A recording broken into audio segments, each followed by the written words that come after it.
Las palabras salieron con tanta naturalidad que por un instante pensé que las había escuchado mal, pero la expresión en el rostro de mi hija no dejaba lugar a dudas. Amalia se recostó en su silla, copa de vino en mano, y con una sonrisa afilada dijo: «Nunca vas a ser como mi suegra». La mesa quedó en silencio por un momento, antes de que las conversaciones retomaran su curso. Todos fingiendo que no habían oído, Graciela, sentada frente a mí, se movió en su asiento con esa elegancia sin esfuerzo que la hacía parecer inmune a la incomodidad. No corrigió a Amalia, no hacía falta, el daño ya estaba hecho. Me quedé ahí con las manos cruzadas en el regazo, mientras el pollo asado que había preparado se enfriaba en los platos frente a nosotros. Me había pasado casi todo el día sazonándolo y rociándolo con cuidado, machacando las papas como a Amalia le gustaban cuando era niña. Pero la comida pasó de mano en mano sin comentarios, mientras Amalia elogiaba el postre que Graciela había traído de una panadería del centro. «Su gusto es impecable», dijo con los ojos brillando de admiración. Tragué saliva, las palabras cortándome más hondo que cualquier cuchillo. Ya había sido invisible antes, años de ser pasada por alto en pequeños detalles, pero esto era diferente, ser descartada tan abiertamente frente a vecinos y primos. Mientras Graciela, envuelta en su collar de perlas, sonreía con sutileza ante los halagos. Era como ser borrada. Los recuerdos parpadeaban en mi mente noches en vela, preparando planes de clase cuando trabajaba en la biblioteca. Fines de semana dando tutorías a niños para pagar la colegiatura de Amalia. Recordé las veces que le preparé lonches con notitas escritas a mano. Los años en que fuimos solo nosotras dos después de que Ignacio murió. Cada sacrificio que hice parecía desvanecerse bajo el brillo de la elegancia, forles de Graciela. No respondí esa noche. Mantuve la mirada fija en mi plato, fingiendo que el comentario no me había atravesado, aunque mi pecho pesaba con el silencio. Cuando la cena terminó, los parientes se agruparon alrededor de Graciela, pidiéndole su opinión sobre maridajes de vino y planes de viaje. Mientras yo recogía los platos en silencio, Amalia apenas notó cuando le di un beso en la mejilla para despedirme. Las palabras se quedaron conmigo mucho después de que la casa quedó en silencio. Y mientras iba despierta, supe que no las olvidaría. No eran la primera herida, pero eran las más profundas, y me llevaron de vuelta a las raíces de todo lo que había sacrificado por ella. Esa noche, después de la cena, no podía dejar de pensar en cuán atrás se remontaba esta historia. El dolor de las palabras de Amalia era reciente, pero sus raíces se extendían hasta los años después de la muerte de Ignacio. Se fue antes de que Amalia cumpliera 15 años. Una mañana de invierno. Un infarto se lo llevó, dejándome con una hipoteca, una adolescente y más dolor del que sabía cómo manejar. Recuerdo estar sentada en la mesa de la cocina con la cuenta del funeral frente a mí, dándome cuenta de que no había nadie más que vendría a ayudar. Desde ese día, cada decisión que tomé giró en torno a mantener a Amalia a flote. Tomé turnos extra en la biblioteca, acomodando libros hasta altas horas de la noche, y los fines de semana daba tutorías a niños del vecindario para cubrir los gastos del mandado. Las vacaciones nunca existieron para nosotras. Vendí el anillo que Ignacio me dio en nuestro 5º aniversario, y más tarde el reloj de su padre. Cada reliquia se me escapó de las manos como arena, cambiada por colegiaturas, uniformes y renta. Amalia nunca supo los detalles y nunca se los conté. Quería que se sintiera cuidada, no agobiada. Cuando se graduó de la prepa, lloré de orgullo, pero para entonces, el apellido Velázquez ya había comenzado a rondar su vida. Había conocido a Arturo Velázquez en un evento universitario y su madre, Graciela, entró en escena con modales refinados y una riqueza que yo nunca podría igualar. Graciela le regalaba bufandas de seda, cenas en clubes privados e introducciones a personas importantes. Yo le daba muebles de segunda mano, lonches preparados y noches de preocupación por cómo estirar el dinero para las cuentas. La admiración de Amalia por Graciela crecía con cada gesto y yo me quedaba en silencio al fondo, demasiado cansada para competir. Mis sacrificios se desvanecían como sombras junto al mundo brillante y pulido de Graciela. Pero me decía a mí misma que el amor no necesitaba brillar para ser real. Aún así, esa brecha se profundizó una vez que Amalia se casó con esa familia, y el pedestal bajo Graciela se hizo más alto. Bodas, cumpleaños, días festivos. Cada reunión seguía el mismo ritmo. Graciela llegaba con un abrigo perfectamente cortado, cargando cajas atadas con listones de seda, y el rostro de Amalia se iluminaba como si una reina hubiera entrado al cuarto en Navidad. Graciela le regaló un colgante de diamantes. En Semana Santa, una escapada de fin de semana a Puerto Vallarta, la sala vibraba con admiración. Los parientes inclinándose para escuchar las historias de Graciela sobre boutiques en París y recorridos por viñedos. Yo me sentaba cerca, a menudo con un platón de enchiladas aún tibio de mi horno, o una bolsa de mandado escondida en un rincón. Cosas que Amalia me había pedido que trajera discretamente. Nunca las mencionaba a los invitados. En cambio, alzaba su copa y elogiaba la generosidad de su suegra, repitiendo las frases de Graciela como si fueran evangelio. Graciela siempre dice que hay que invertir en calidad, decía con una sonrisa, mostrando el colgante. Todos asentían como si acabaran de recibir una gran lección de vida. Cuando las conversaciones giraban hacia mí, el tono cambiaba. ¿Y tu mamá?, preguntó un tío una vez mirándome. Amalia dio un encogimiento rápido de hombros. Su sonrisa sin cambios. Hace lo que puede, dijo. Las palabras cayeron suaves, pero filosas, de esas que parecen inofensivas, hasta que te cortan más tarde. Sola, en la oscuridad, llevé esos momentos en silencio. Seguía recogiendo a mi nieto de la guardería cuando las juntas de Amalia se alargaban. Llenaba su despensa cuando el presupuesto no alcanzaba. Cosía el dobladillo de su vestido cuando no tenía tiempo antes de un evento. Nada de eso recibía aplausos, y nada parecía importar cuando Graciela brillaba bajo la lámpara de araña. Graciela nunca fue cruel. Me trataba con cortesía, incluso con calidez a veces, pero su presencia llenaba el cuarto de una manera que no dejaba espacio para mí. No era malicia, era gravedad. Y mientras más orbitaba Amalia a su alrededor, más sentía que me desvanecía en las sombras. Esa sensación de borrarme se asentó en mí pesada y constante, hasta que el día en que las cuentas reales comenzaron a llegar a la puerta de Amalia, todo empezó con una llamada a medianoche. La voz de Amalia temblando de pánico.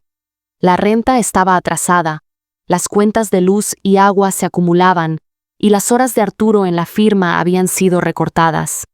Intentó sonar despreocupada, pero podía escuchar el temblor bajo sus palabras. No lo dudé. A la mañana siguiente escribí un cheque y lo envié por correo antes de irme a trabajar. Ese fue el primero de muchos. Pronto fue la cuenta de la luz, luego el pago del coche, después el mandado cuando el refrigerador estaba vacío.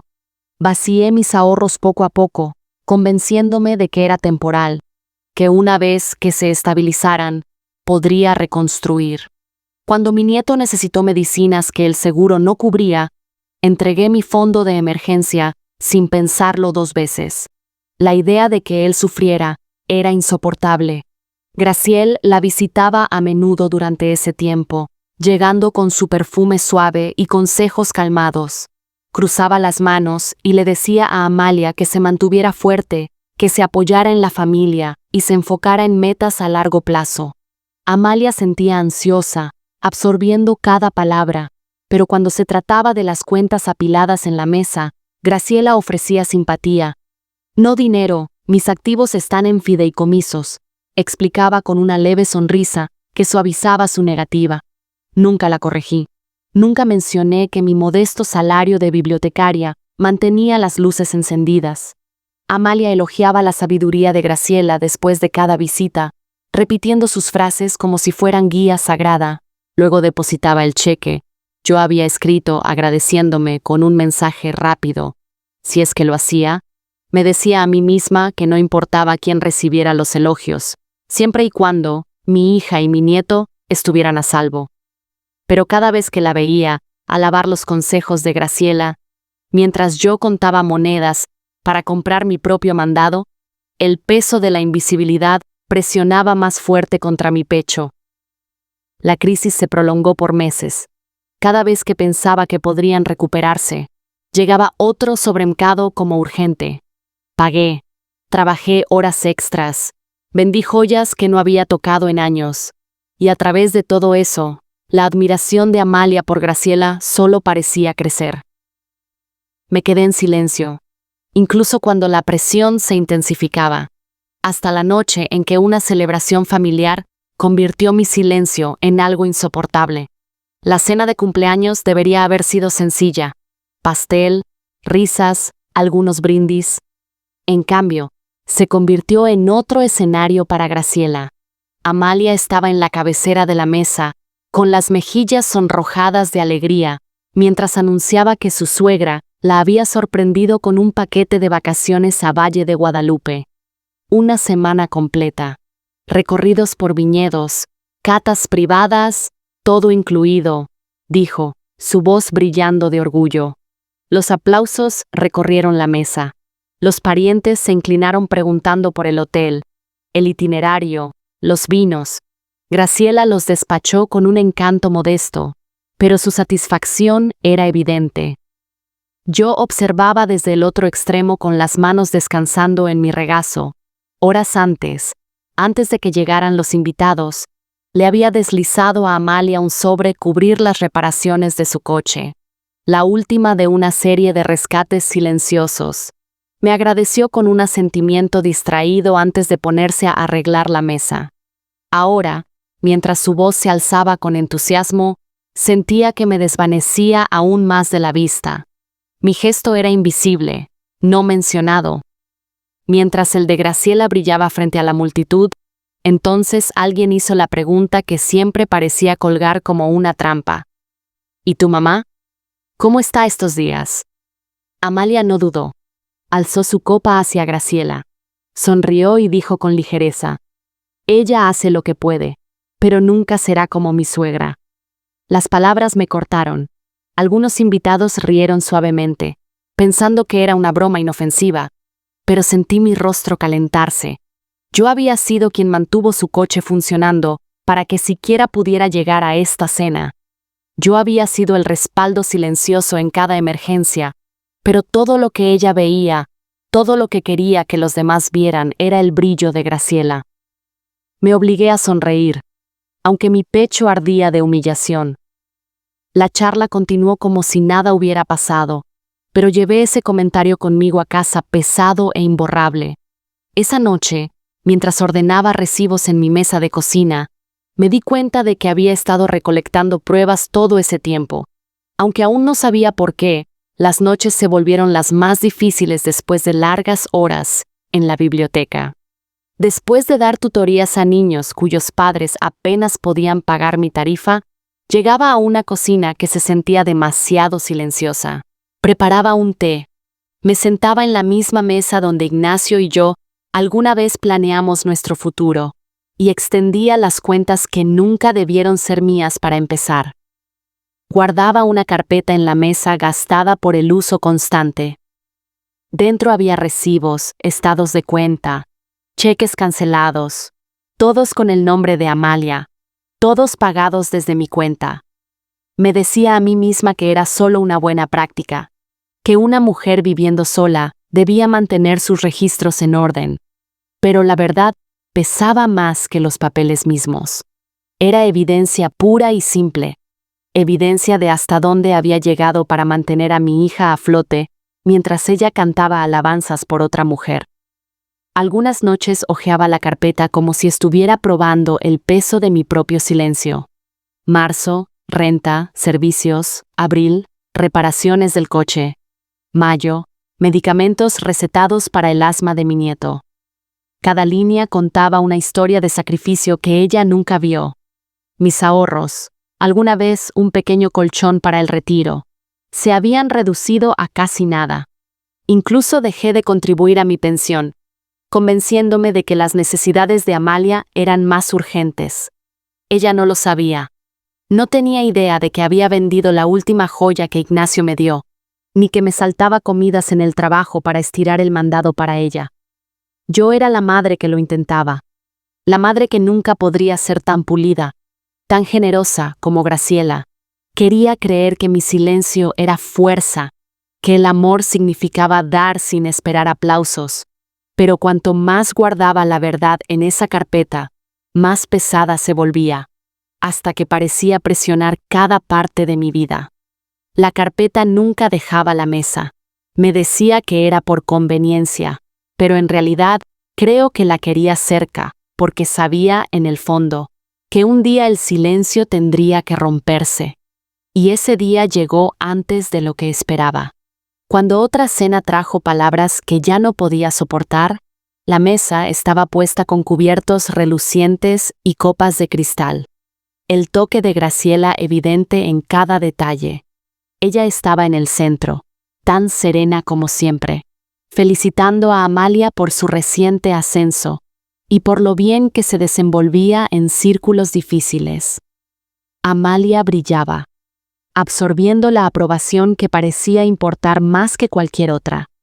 Serví el asado, llené las copas de vino y escuché cómo la conversación giraba en torno al ingenio de Graciela y los logros de Amalia. Mis aportes, como siempre, eran invisibles. Me decía a mí misma que debía quedarme callada, dejarlo pasar. Pero el peso de tantos años apretaba fuerte contra mi pecho. Entonces, pasó con Graciela sonriendo a su lado. Amalia se giró hacia mí. «Nunca vas a ser como mi suegra», dijo, con un tono suave, casi juguetón, como si repitiera una broma que todos habían aceptado hace tiempo. Las palabras debieron haberme devuelto al silencio. Debieron haberme hecho replegarme como tantas veces antes, pero algo cambió. No era enojo, era claridad. Todos esos años de agotamiento, todos los recibos guardados en esa carpeta gastada, cada sacrificio desapercibido, se unieron como vidrio que finalmente se afila en una cuchilla. No me inmuté, no bajé la mirada.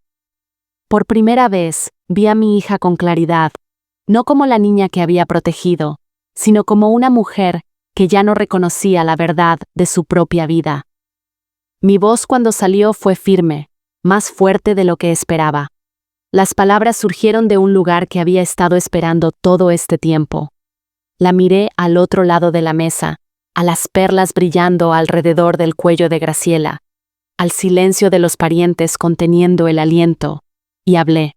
Entonces, pídele que pague tus cuentas. Entonces, pídele que pague tus cuentas. Las palabras se deslizaron al cuarto como una piedra, cayendo en agua tranquila. Por un momento nadie respiró. El tintineo de los cubiertos se detuvo.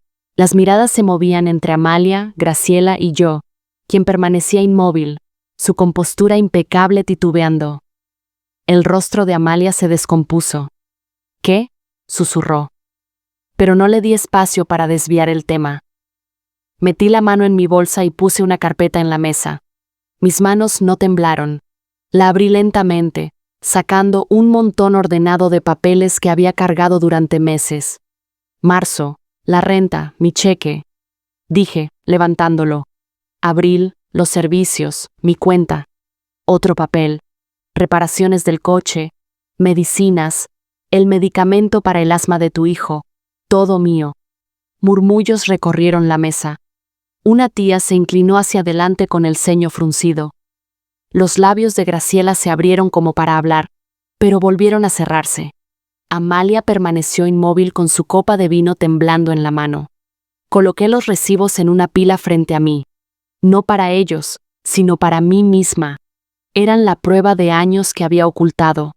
sacrificios que habían vivido en silencio, ahora yacían expuestos en tinta negra. Elogias sus perlas y sus vacaciones, dije con calma, mirando hacia Graciela. Pero cuando se trató de mantener tu hogar, no fue su nombre en los cheques, fue el mío. Nadie se movió. El aire se volvió pesado, cada par de ojos fijos en mí. Vi incredulidad, sorpresa y algo más, reconocimiento. Amalia tragó saliva con fuerza, su voz pequeña. No lo sabía. No dije cerrando la carpeta. Elegiste no verlo. El silencio se tragó la mesa por completo.